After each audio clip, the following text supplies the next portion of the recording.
अफगानिन बर्मिन पठानन के पनाह रहण लाइ धरती वॾा घर वॾा शहर पक्का घर ॾिना पर उन्हनि निमक हराम कदे असांजे कुख में खंजर आया असांजा बचा कुठा सिंधी औरतुनि जे छातियुनि खे कपे ठपा हया कराची में सिंधी कूंदरनि खे कॾहिं हथोड़ा हणी मारियो वियो त कॾहिं बंदूकुनि सां मारियो वियो लाशनि खे गटरनि में उछलियो वियो त कॾहिं कराची में पठान अफगानिन चयो त कराची असांजी आहे त कॾहिं मुहाजिरनि चयो त कराची असांजो शहर आहे पर असीं पंहिंजे धरतीअ ते निधड़कनि वांगुरु ज़िंदगी गुज़ारींदा रहियासीं असां सिंध जे आशिक़नि जॾहिं बि धरती धड़ियुनि खे निंड मां उथारण जी कोशिशि कई त असांजे ज़बानुनि खे कटियो वियो या असांजा चप सुबिया विया सिंध में हींअर शहीद इरशाद राजाणीअ जे क़त्ल खां पोइ धारियनि खां ऐं सिंध जे हुकुमराननि खां नफ़रत थी पई आहे ज़ुल्म जी इंतहा आहे त रहीम शाह पठान सरेआम गोलियूं हणी सिंध जे गैरतमंद नौजवान खे धाड़ेल चई जंहिं पिस्टल सां फायर करे इरशाद राजाणीअ खे शहीद कयो उहो ई पिस्टल उन जे भरिसां फिटो करे चवे थो त हीउ फोरू आहे किथे आहिनि अदालतूं जेके पाण मुरादो नोटिस वठंदियूं आहिनि किथे आहे सिंध पुलिस जो IG किथे आहे सिंध हुकूमत जेका हिन वाक़े जो नोटिस वठनि सिंध जा हुकुमरान साईवाल साने ते पंजाब मथां तनक़ीद कंदे ऐं इस्तीफ़ा जो मुतालबो कनि था उहे किथे आहिनि तंहिं करे शहीद इरशाद चने जे कातिलनि खे गिरफ़्तार करे फाहीअ ते लटकायो वञे न त सिंध मां किरोध जी जेका बाहि पकड़िबी उनखे केर बि रोके न सघंदो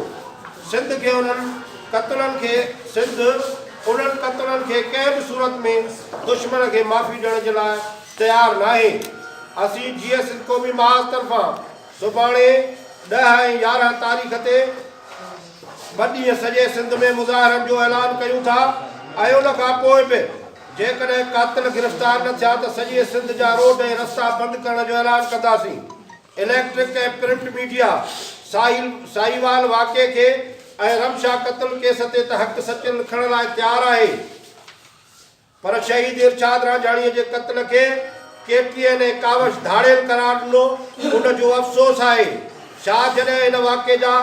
असुल राज़ ज़ाहिर थी विया आहिनि उन खां पोइ हिननि खे क़ौम खां माफ़ी वठणु घुरिजे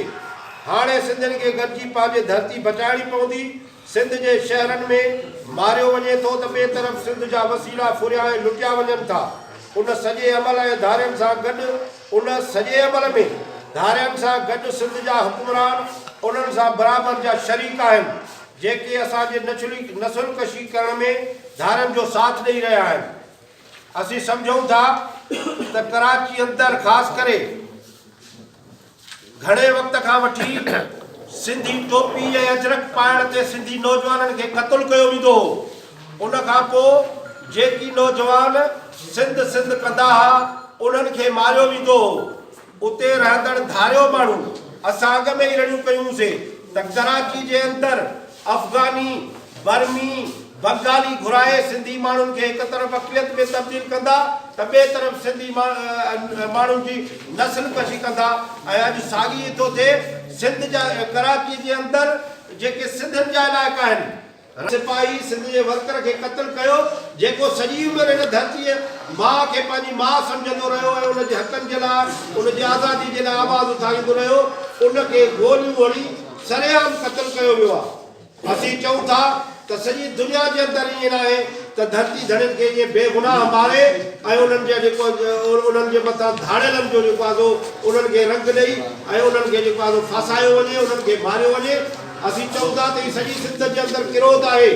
नफ़रत आहे उन्हनि माण्हुनि जे लाइ जेके धारियनि माण्हुनि खे एतिरे पनाहूं ॾेई पठाणनि जा कटक हाणे सिंध जे माण्हुनि जी जेको क़त्लेआम कनि था असीं शहीद इरशाद राजाणीअ खे सिंध जो शहीद करार ॾियूं था हू सिंध जो हलाली पुटु हुयो जंहिं हमेशह पंहिंजे धरतीअ जे जेको आहे उन्हनि हक़नि जे लाइ आवाज़ उथारियो उनजो जेको क़त्ल आहे उहो रायगार न वेंदो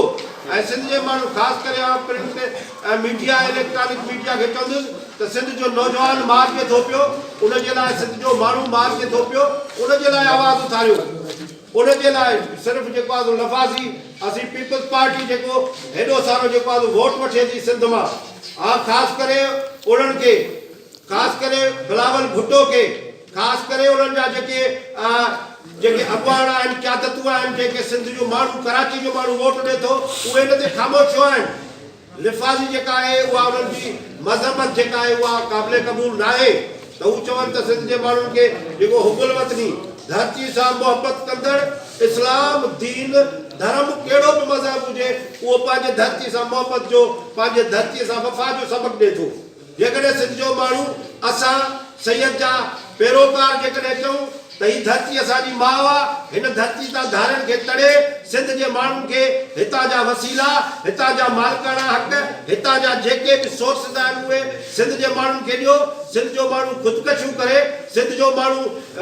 बचा विकिणे पंहिंजा, सिंध जूं माउरूं प्रेस क्लबुनि ते ऐलान कनि त असां पंहिंजा बचा था कपायूं। ऐं जेकॾहिं उन सिंध जी हालत जेका सॼी दुनिया खे पालण जी ताक़त रखे, उहा सिंध जेके सॼी दुनिया खे अमुन मोहबत ऐं इंसानियत जो पैगाम ॾिए, उहा सिंध जेका सॼी दुनिया खे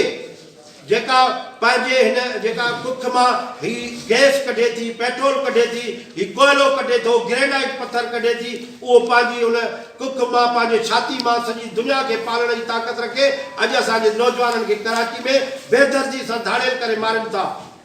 हैफ़ आहे उन्हनि ते जेके सिंध जे माण्हुनि खां वोट त वठनि था, पर सिंध जे माण्हुनि खे कंहिं बि क़िस्म जो तहफ़ुज़ नथा ॾेई सघनि। तंहिंजे करे पाण खे सिंधी माण्हुनि खे हाणे उथणो पवंदो, जागणो पवंदो। सिंध जा वसीलनि खां वठी शहर ऐं ही पंहिंजा जेके बचनि जा ही क़तल थियनि था, उहे बचाइणा पवंदा। इरशाद रांझाणी सिंध जो उहो हलाली पुटु आहे जंहिं ते मां सम्झां थो सॼी सिंध खे एहतिजाज करणु खपे, सॼी सिंध खे निकिरणु खपे। सिर्फ़ ख़ाली जेके हिन सां अॼु वॾी पूरे सिंध में मुज़ाहरनि जो ऐलान कयूं था, ही रोड रस्ता, ही सभु शहर बंदि करण जी ताक़त रखे थी हीअ क़ौम। हिन क़ौम खे उन शइ ते जेको आहे सो तव्हां नाणियो जो ही पाण माण्हू पंहिंजा फ़ैसिला पाण कनि।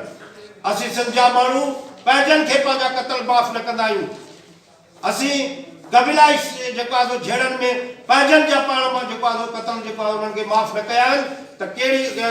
ही रहीम शाह खे ही सिंध जो क़तल माफ़ थियणु कंहिं बि सूरत में न ॾींदासीं। सिंध हिन ते मज़ाहमत बि कंदी, मज़मत बि कंदी ऐं हिन ते वेड़ बि कंदी। तंहिंजे करे सिंध जे माण्हूअ खे हाणे कराची समेत पूरी हिन धरतीअ जी हिफ़ाज़त जी मालिकी ऐं उनजी वारसी करणी पवंदी। तंहिंजे करे हाणे पूरी क़ौम खे सिर्फ़ सोशल मीडिया के न जेके मीडिया जा दोस्त आहिनि उन्हनि खे बि चऊं था त जेकॾहिं को साहिवाल में वाक़ियो थिए थो